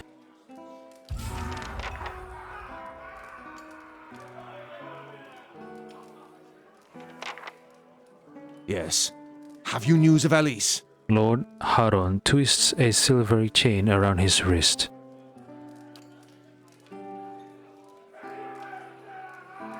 House Haron guard eyes you carefully. Glad we have someone else looking for Lady Ailis. The sooner we can find her and get out of here, the better. Arismittel asks, what do you think that happened to her? Haron guard scratches his head. Could be a lot of things. The locals here don't seem to realize Hadret's rebellion ended 150 years ago, crowing about the castle they tore down and built their village over. I wouldn't put something like this past them, he shrugs.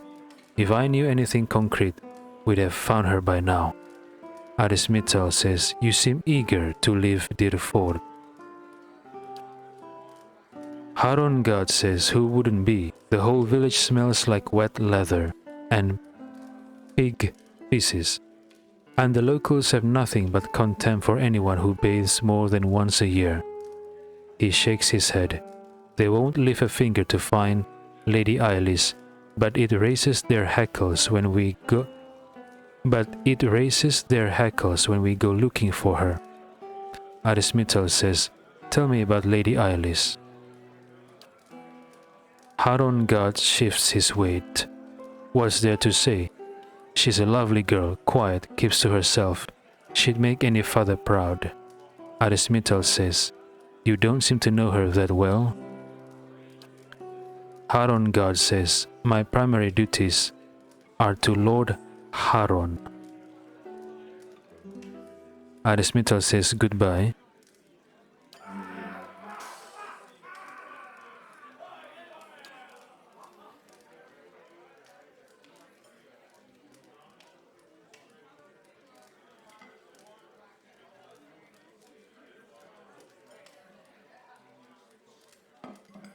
This Skulder head looks as old as the inn. His leathery skin is cracked and bleached from years of exposure.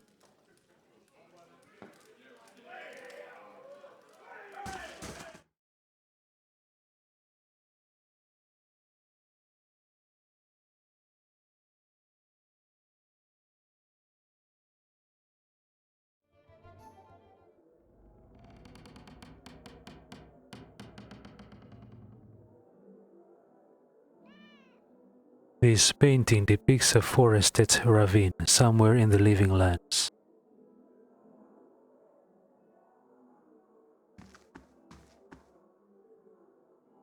This painting portrays the expansive foothills below the mountains of White March.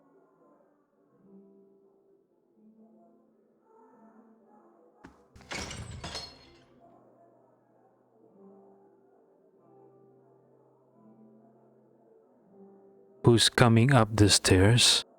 Nifre. The Orlan hovers by the window, peering out of it every few seconds. As you enter the room, she watches you carefully, her hand hovering over her stiletto. She cranes her head to peer behind you. Anyone follow you? Who sent you? Arismital says, What are you talking about? Hooded man, leaning against the wall, glances out the door and nods to the Orlan. The hand over Nifre's weapon relaxes, but she's still watching you closely. Some old friends from Defiance Bay are looking for me. We're not exactly friends anymore if you catch my drift. I'm just trying to lie low and mind my own business. Know what I mean? Hooded Aumawa says, Boss. And Aumawa looks at the Orlan and jerks his head at you. Nifre says, Alright. She raises a hand to the Aumawa before turning back to you. My friend here thinks you could maybe help us out. Now, I'm sure you're a busy man, so I'll make it worth your time. She flips you a few coins. Just go take a look around town, come back and let me know if the coast is clear, or if you see any suspicious figures.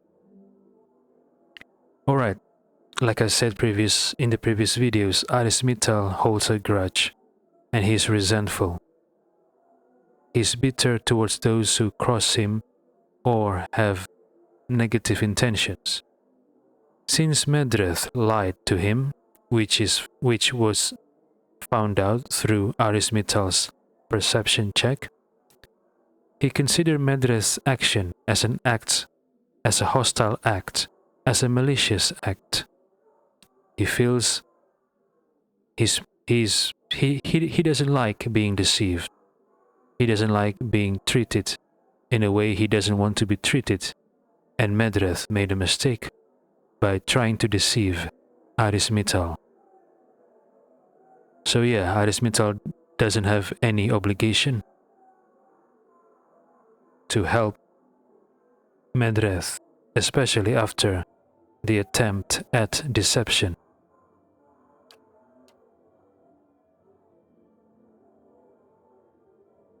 Arismital says, You're pretty suspicious. What's this about? Nifre scratches the back of her neck. I may have gotten myself into trouble with some powerful people in Defiance Bay. Powerful criminal people. I suppose it was bound to happen eventually. I'm a thief by trade, and it's hard to do my kind of business in the city without crossing them eventually. Now I'm just trying to put some distance between us. I probably shouldn't be telling you this, but you don't seem like the type to run your mouth off. Arismital says, Someone told me you were responsible for heinous killings in Defiance Bay. Nifre says, Let me guess, was that someone named Medreth? She draws her stiletto. It's a lie, plain and simple. I got on the wrong side of his employers, and now he's after me. But if you're here to do his dirty work, I won't make it easy on you. Arismital says, Relax, I just want to hear your side of the story. Besides, Aris hates Medreth for lying to him. Nifre says, What story? The Dominals came after me. I just happened to rob the wrong place. How was I supposed to know they'd already claimed it? Nifre runs her hands under her hood and through her hair. It was an honest mistake. I'm just trying to survive now. And if you spoke with Medreth, you know where he's waiting. Please help me get out of here. Arismital says, Go east. Medreth's waiting for you just west of the river. Nifre nods slowly. Alright, I'm trusting you. Don't have much choice. See if you can send him the other way. That should buy me some more time. She follows the hooded figures towards the stairs, giving you a final uncertain glance as she passes through the door.